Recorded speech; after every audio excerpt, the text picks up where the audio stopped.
आज पर्वराज पर्युषण पर्व का यह चतुर्थ दिवस परिवर्तन के एक और शंखनाद की अपेक्षा रखता है। कुछ ऐसे संस्मरण आज के दिन के कुछ याद आ रहे हैं जिसमें मैं और मेरा व्यक्तित्व दूर दूर तक नहीं है। पूज्य गुरुदेव और गुरुदेव के भी गुरुदेव दादा गुरु ज्ञान सागर जी महाराज के उस जीवन में घटित हुए घटनाएं हैं जो आज आपसे कहने का मन है। गुरुदेव उस समय नए नए दीक्षित हुए थे, तो करीब 10-15 दिन पुरानी ही बात है, जब 22 साल की उम्र में जब गुरुदेव की दीक्षा हुई और पूरा गौर वर्ण का शरीर था। पहली बार जब तन से कपड़े उतारे तो जैसा सोना चमकता है बंधुओं आपके हाथ में, जैसे आजकल का आपको कहें कि आपके हाथ में जैसे रोज गोल्ड चमकता है, ठीक ऐसे ही रोज गोल्ड जैसा पूज्य गुरुदेव का शरीर चमकता था। जवानी में दमदमाता वो शरीर, और उस शरीर के ऊपर सजता हुआ दिगंबरत्व, उसमें बिल्कुल लुंचित मुंड, पूरा का पूरे शरीर के दाढ़ी मूछ के बाल जो जैन साधुओं की एक परंपरा रही है वे अपने हाथ से उखाड़ करके फेंक देते हैं। बिल्कुल ऐसा औदारिक चमचमाती देह 8-10 दिन मात्र पुरानी हुई थी। दिगंबरत्व को सूर्य की धूप ने पहली बार देखा था कि इतना सुंदर होता है कोई दिगंबर होने के बाद। तभी तो किसी ने 4 शब्दों में बहुत सही तरीके से लिखा है कि 4 लाइनें लिखी हैं, याद आएगी तो मैं अभी आपको सुनाता हूँ, मेरे स्मृति से ओझल हो रही हैं। उन गुरुदेव के उस दिगंबर रूप को देख करके ताराचंद जी गंगवाल, जो आज के मामाशाह माने जाते हैं, अशोक जी पाटनी, उनके चाचा लगते थे, मामा लगते थे शायद। तो ताराचंद जी ने जब पहली बार गुरुदेव को देखा तो दादा गुरु ज्ञान सागर जी महाराज के पास गए। ज्ञान सागर जी महाराज के पास जाने के बाद ये विलक्षण संस्मरण हैं पूज्य गुरुवर के जीवन से जुड़े, जो जीवन में कभी आपने सुने नहीं होंगे बंधुओं। शायद आप जीवन में पहली बार इस संस्मरण को हर साधु और हर श्रावक सुन रहा होगा। ताराचंद जी गंगवाल दादा गुरु ज्ञान सागर जी महाराज के पास गए और ज्ञान सागर जी महाराज के पास जाकर के बोलते हैं, ये छोरो कितनो सुंदर दिखे।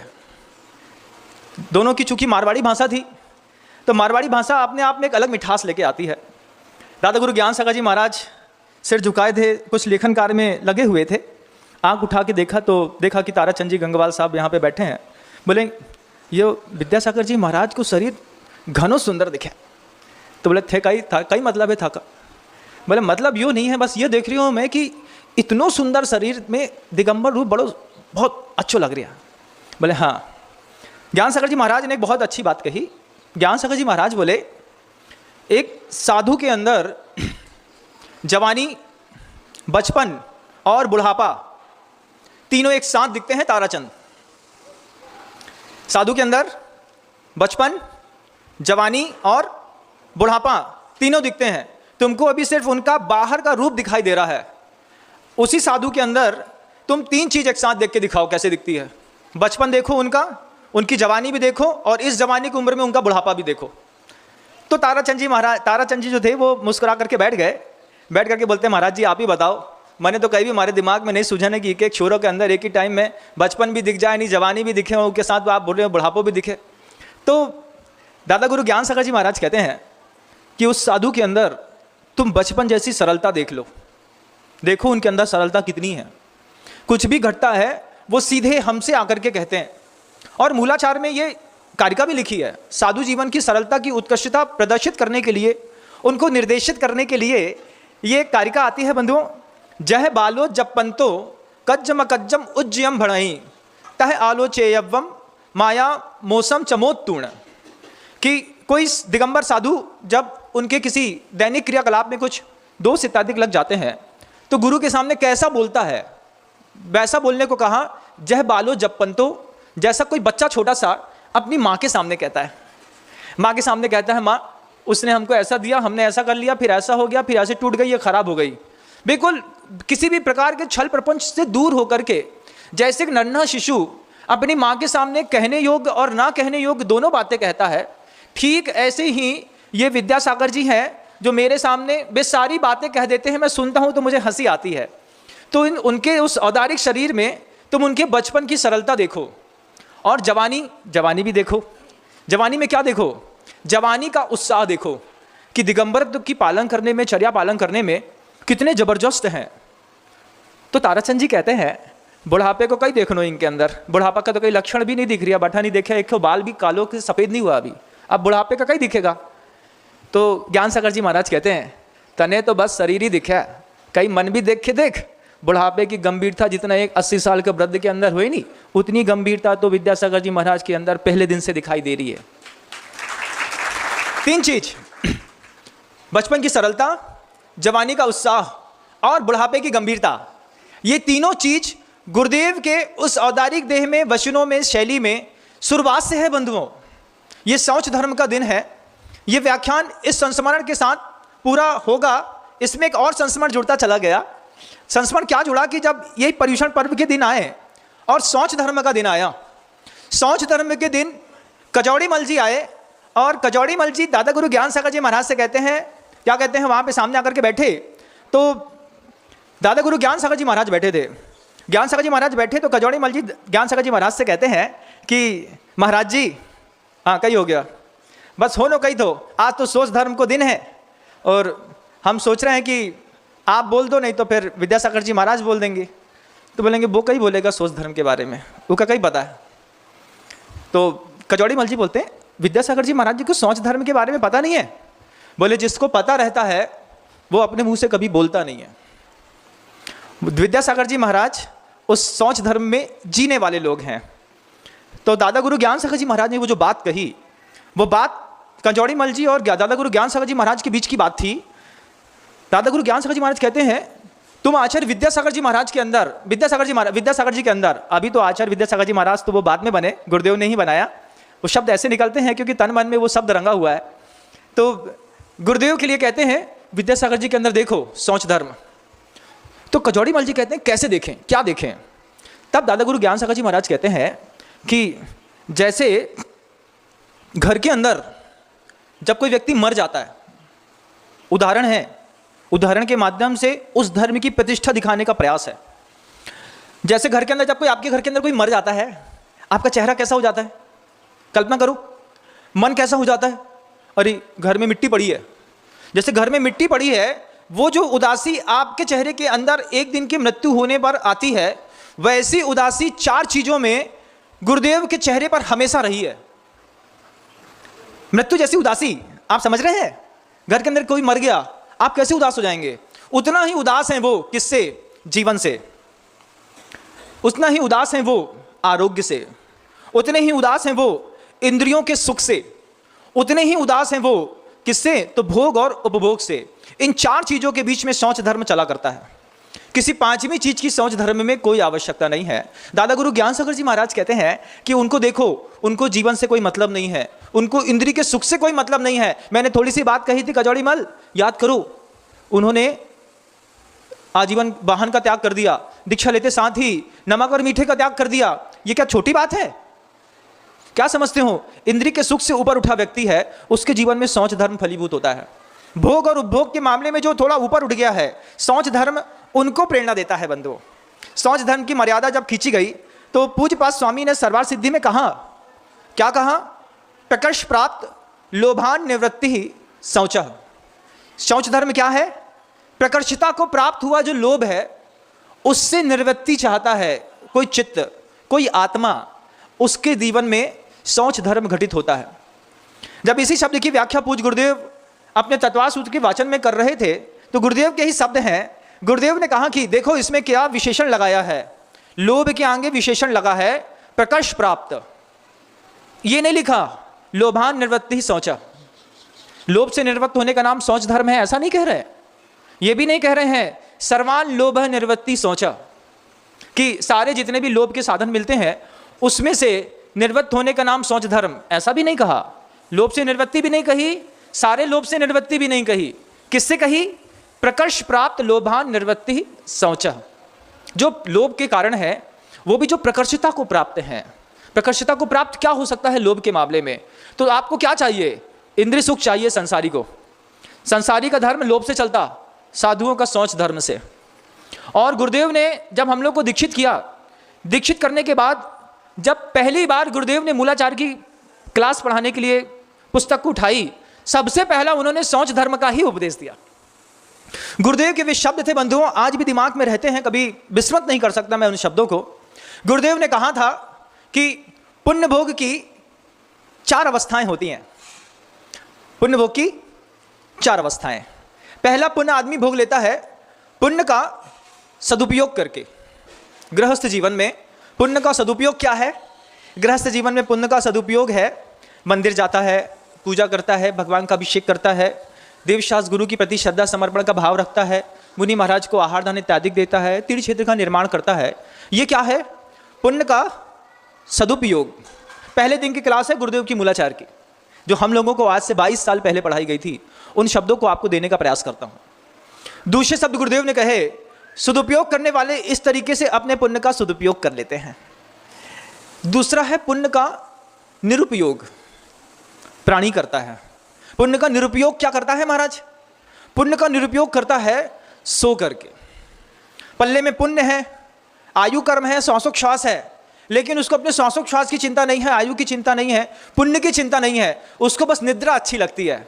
दिन के 10 घंटे सोने वाले लोग संसार में मिल जाएंगे। रात में 10 बजे सोए, सुबह सीधे 12 बजे खाना खाने के टाइम पे उठते हैं और अपनी माँ से चाय की रिकमेंडेशन करते हैं। ऐसे भी लोग मिल जाएंगे संसार में। उनसे पूछा इतनी कैपेसिटी कैसी है? बोले हमारे लड़के को तो संडे के दिन तो भैया वो रात को 10 बजे सो तो सवेरे सीधे 12 बजे उठा था। माना बहुत बड़ा धर्मात्मा है। क्या? बहुत बड़ा धर्मात्मा हो गया लड़का। माँ 4 बार जाके देखती, अभी भी सो रहा है, अभी भी सो रहा है, अभी भी सो रहा है। अरे सोन दो, बड़ी मुश्किल से तो सो है लड़का। ऐसे करके आप बच्चे को सुला देते हैं, जबकि आपको तो जैसे ही सूर्य का उदय हो जाए, बच्चा सोता दिखे तो थोड़ा पानी डाल दो, उठो बेटा। नहीं उठ रहे हम। माँ के पानी डालने से नहीं उठे तो पिताजी से उठता है, पिताजी की आवाज़ से नहीं उठे, जब पिताजी पीछे से एक लात मारते हैं ना, तब बच्चा बहुत अच्छे से उठ जाता है। बोले क्या हुआ? पड़ गई। कौन की? पापा की। बोले पापा की पड़ेगी तभी उठो, जब हम तुमसे प्यार से उठा रहे थे तब तो उठे नहीं तुम। तो गुरुदेव समझाते हैं कि पुण्य का दूसरा भोग है, पुण्य को निरुपयोग कर देता है वो व्यक्ति, सोने में निकाल देता है। तीसरा पुण्य का भोग का तरीका है पुण्य का दुरुपयोग करना। पुण्य का दुरुपयोग करने में ये संसार बहुत प्रवीण है बंधुओं। उसकी व्याख्या करता हूँ, इतनी बार कर चुका हूँ कि अब पुण्य के दुरुपयोग की व्याख्या करना भी शब्द का दुरुपयोग लगता है। आप लोग करने में माहिर हैं। थोड़ा भी जेब में पैसा बढ़ता है तो आप लोगों को जो सब चीज़ें पसंद हैं, संसारी जिन चीज़ों की तरफ भागते हैं, डियर बियर एंड चीयर, इन सब चीज़ों में जो लगे रहते हैं बिल्कुल कि बोले क्या है, बड़ा है तो कुछ खर्च करो खर्च करो। तो आपके पुण्य के दुरुपयोग करने के लिए बहुत बड़े बड़े संसाधन इस सृष्टि पर खोले गए हैं। वो जानते हैं कि पुण्य के दुरुपयोग करने वाले लोग इस सृष्टि पर बहुत हैं, तभी तो कोर्टियार्ट मैरियट खोला गया है, तभी तो आप लोगों के जैसे 5 स्टार 7 स्टार होटल खोले गए हैं, तभी तो आपके लिए ओबेरॉय खोला गया है, तभी तो आपके लिए और बड़ी बड़ी ऐसी होटलें खोली गई हैं जिसमें आकर के आप सहजतापूर्वक अपने पुण्य का पूरा दुरुपयोग एक ही स्थान पर कर सकते हैं। पुण्य के दुरुपयोग करने के वे ऐसे केंद्रित स्थान हैं जहां आपको 5 इंद्रियों के सुख एक साथ उपलब्ध है। जुआ खेलना है तो वहीं खेल लो, नॉनवेज खाना है तो वहीं खा लो, मांस खाना है तो वहीं खा लो, वेज खाना है तो वहीं खा लो, सारे भोग भोग लो, वहीं पे सब मिल जाता है। तो पुण्य के दुरुपयोग की भी कई कलाएं हैं संसार में। पहली कौन सी? पुण्य के सदुपयोग की। दूसरे पुण्य के निरुपयोग की। तीसरे पुण्य के दुरुपयोग की। चौथा है पुण्य के सदुपयोग की।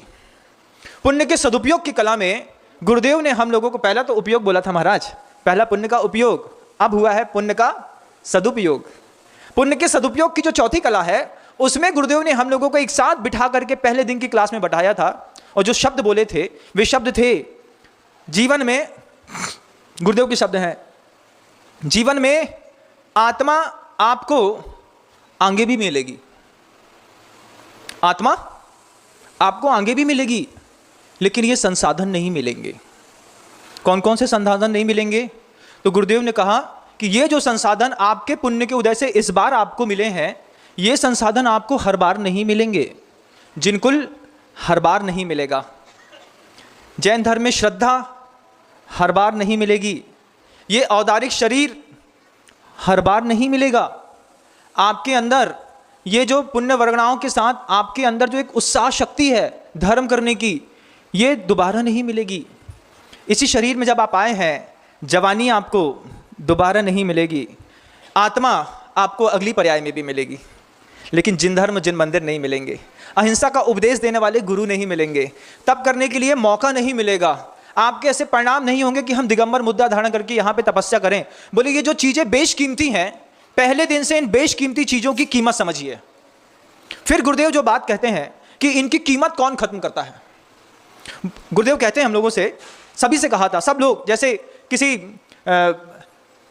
पंछी का कोई बच्चा हो, आपने कभी घोंसला देखा हो, घोंसले में किसी कबूतर ने या तोते ने अपना बच्चा दिया हो, अंडे से पहली बार बच्चा फूटा हो, बाहर निकला हो, बाहर निकल करके उस बच्चे को भूख लगी हो, तब वो कबूतर दूर से उड़ता हुआ जैसे ही बच्चे के पास आता है चोंच में कुछ फंसा करके।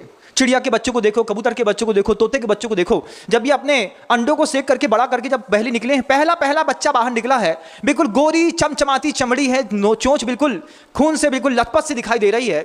उस समय उस बच्चे को जो अपने कबूतर से, कबूतरी से, चिड़िया से अपेक्षा रहती है, वही अपेक्षा हम लोगों को शुरुआत के पहले दिन में गुरुदेव से थी। ऐसी अपेक्षा थी कि पूज्य गुरुदेव जैसे वो कबूतर का बच्चा कबूतर को धूप ऐसा करके निहारता रहता है, हम 25 के 25 ब्रह्मचारी उस दिन मुनि रूप में ऐसा बैठ करके, ऐसा हाथ जोड़ करके गुरुदेव की वो देशना ऐसा सुन रहे थे। ऐसा महसूस हो रहा था कि एक माँ एक साथ इतने सारे बच्चों का पेट एक ही शब्द से कैसे भर सकती है। शब्द एक है लेकिन उससे सबका पेट भर रहा। 25 के 25 साधुओं का पोषण कर रहे थे गुरुदेव के वे मनोहारी शब्द। मैंने कहा था ना, कुछ देशनाएं ऐसी विलक्षण होती हैं बंधुओं, जो सब जगह नहीं मिलती। गुरुदेव ने ये प्रवचनों में भी कभी आपको नहीं कहा होगा, क्योंकि वो हम लोगों को जीवित करने के लिए इस शौच धर्म का पहला उपदेश गुरुदेव ने दिया था। गुरुदेव ने हम लोगों से कहा था, अभी अभी आए हो आप सभी लोग, जैसे माँ मुस्कुरा करके बच्चे को ऐसा पालती है, मेरा बेटा मेरा बेटा, ठीक ऐसे ही प्यार के प्रत्येक परमाणु को उलेड़ करके उन्होंने हम लोगों की साधना को जीवित करने का प्रयास और पुरुषार्थ किया है गुरुवर ने। याद आता है मुझे आज भी, उस समय माथे पर एक स्वस्तिक बना था, उसी समय गुरुदेव ने पूरे व्रत के आरोपण किए थे। शाम को जाकर के हम लोग ऐसे बैठे थे, वो दृश्य बिल्कुल ऐसा ही था जैसे कोई चिड़िया, जैसे कोई कबूतरी अपने बच्चे का पेट भरती है। गुरुदेव अपनी मुस्कुराहट से और शब्दों से हम सबका पेट एक साथ भर रहे थे इस शौच धर्म को लेकर के। गुरुदेव के वे शब्द थे बंधुओं। गुरुदेव ने हम लोगों से पहली बार कहा था, अभी अभी संसार को त्याग किया है आप लोगों ने। हाँ गुरुदेव, संभल कर रहना। जैसे ही कहा गुरुदेव ने संभल कर रहना, तो वो बहुत टोन उनकी बहुत मृदु थी, ऐसे बोलते हैं, संभल कर रहना। हाँ, क्यों? क्योंकि अभी संस्कार संसार के ज़्यादा हैं, मोक्ष मार्ग के कम हैं। तो जब संस्कार संसार के ज़्यादा हो और मोक्ष मार्ग के कम हो, उस समय 4 चीज़ें बहुत दुख देती हैं। साधु बनने के बाद शुरुआत में ही गुरुदेव ने समझा दिया, अभी महाराज बने हैं ना, तो कर्म की उदीर्णा बहुत तेज होगी। एक साथ असाता के परमाणु बाहर निकलने को उद्वेलित होंगे, बाहर निकलना चाहेंगे। उस समय सबसे पहले साधुओं को, घनघोर जवान साधु को, नव दीक्षित को सबसे ज़्यादा परेशानी होती है तो तीव्र अंतराय से। भोजन में अंतराय कितने दिन? 1 दिन 2 दिन नहीं बंधुओं, लगातार 1-1 2-2 महीने। और इस अंतराय के मामले में मुनि श्री पुनीत सागर जी महाराज, मुनि श्री आगम सागर जी महाराज, मुनि श्री निष्कंप सागर जी महाराज, मुनि श्री ऐसे कितने, कौन से, निर्मोह सागर जी महाराज, हाँ, इन्होंने तो ऐसा जैसे कोई महारत हासिल कर लिया हो कि 25-25 20-20 दिन तक पहले ग्रास में, दूसरे ग्रास में, तीसरे ग्रास में अंतराय अंतराय अंतराय। गर्मियों में 4 अंजलि पानी पिए, अंतराय अंतराय अंतराय। निष्कम सागर जी महाराज के बारे में तो मैं क्या कहूँ कि जब मैं उनके साथ उस अंतराय के माहौल में आहार खाने जाता था, तो मैं भगवान से प्रार्थना करके जाता था, शांतिनाथ भगवान से, कि भगवान तुम मेरे हाथ में पहली बार में बाल दिलवा देना, लेकिन इस साधु को 4 दिन से भोजन नहीं मिला है, इसको अच्छे से निरंतराय आहार होना चाहिए। प्रकृति ने बिल्कुल भी छोड़ा नहीं। चारों मुनि महाराजों को खूब अंतराय आते थे। जब उनको गुरुदेव उपदेश देते थे, शुरुआत में दे दिया था, शुरुआत में बता दिया था कि जैसे ही अंतराय आएंगे, कई बार अपने जीवन में संशय पैदा हो जाएगा, बचेगा भी कि नहीं। एक बार तो एक महाराज ने कह दिया था, इतने अंतराय आ रहे हैं, कोई देव परेशान कर रहा है, अब मैं नहीं बचूंगा। तब गुरुदेव ने कहा था, प्रकर्ष प्राप्त लोभान निर्वत्ति शौच। ये शब्द थे शौच धर्म के, कि प्रकर्षता को प्राप्त है तुम्हारा शरीर, तुम्हारी इंद्रियां, तुम्हारा ये जीवन, इसमें लोभ मत करना। महाव्रत मिल गए, अब दुनिया में कुछ नहीं भी मिले तो भी चलेगा, भोजन नहीं भी मिले पहले दिन से तो भी चलेगा, बस इसमें लोभ नहीं करना, तो तुम्हारा शौच धर्म बहुत फलेगा और फूलेगा। ये शौच धर्म आधारशिला है साधु के जीवन की। शावक उस आधारशिला को देख करके अपने जीवन को थोड़ा संवर्धित करता है। साधु के उस प्रकृष्ट शौच धर्म को देख करके वो अपने अंदर एक निकृष्ट शौच धर्म को पैदा करता है। निकृष्ट शौच धर्म क्या है? जब साधु की इस प्रकृष्टता को देखता है, तब उस प्रकृष्टता से भावित होकर के वो अपने जीवन में कुछ लोभ का त्याग करता है। तो जैसे ही गुरुदेव को लगा कि इन लोगों के जीवन में, इन लोगों को संशय लगने लगा, गुरुदेव कहते, जीवन का विकल्प नहीं करना, धर्म का पालन करते करते छूट भी जाए चलेगा, कोई बात नहीं।